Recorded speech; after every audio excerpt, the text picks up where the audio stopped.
નમસ્કાર મિત્રો, અમારી પીકે ગુજરાતી ચેનલમાં તમારું સ્વાગત છે। સુરત શહેરમાં ક્રિકેટ મેચ દરમિયાન યુવકના મોતની ઘટના સામે આવી છે। 25 વર્ષીય પાસુરથી નામના યુવકનું મોત નીપજ્યું છે। ક્રિકેટ મેચમાં એમ્પાયર બનેલા યુવકનું બોલ વાગવાથી મોત નીપજ્યું છે। સાઈના રિંગ રોડ સ્થિત વીબી દેસાઈ ક્રિકેટ ગ્રાઉન્ડ ખાતે આ ઘટના બની હતી।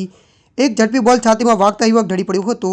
બાદમાં યુવકને તાત્કાલિક હોસ્પિટલમાં ખસેડવામાં આવ્યો હતો, પરંતુ ફરજ પરના ડોક્ટરે યુવકને મૃત જાહેર કર્યો હતો। પ્રાથમિક તપાસમાં બોલના આઘાતથી હાર્ટ એટેક આવ્યો હોવાની પણ આશંકા વ્યક્ત કરવામાં આવી છે।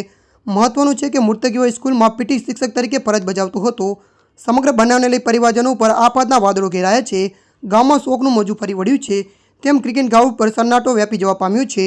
બોલ છાતીમાં વાગવાથી હૃદય બેસી જવાથી મોત થયું હોવાનું પ્રાથમિક દ્રષ્ટિએ કારણ સામે આવ્યું છે। જોકે સાચું કારણ પીએમ રિપોર્ટ આવ્યા બાદ જ ખબર પડશે।